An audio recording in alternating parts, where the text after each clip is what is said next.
seguir debo contarte algo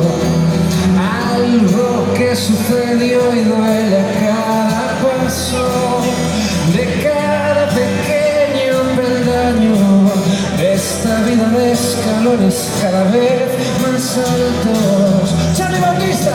Aquella noche tan larga te divisé al final de la calle. Yo quería salir corriendo, pero no fue el amor tan cobarde.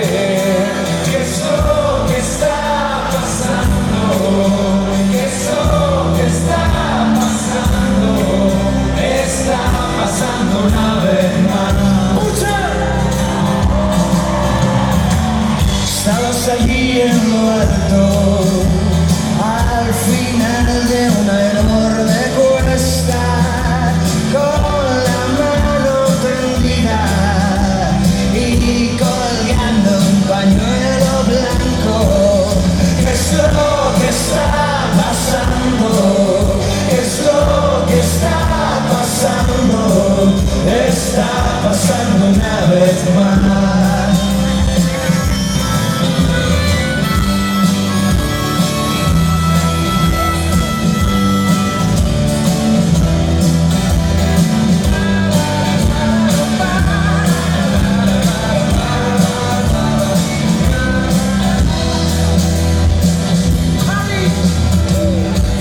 Subiendo poco a poco, como en el peor de mis sueños, entre plomo en los zapatos y cemento en mis pies cansados.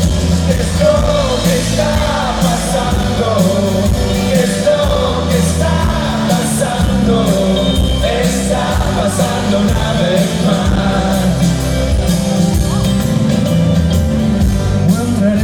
No me digas, seguí avanzando, seguí avanzando, sin ver que desde la ventana alguien me estaba apuntando. ¿Qué es lo que está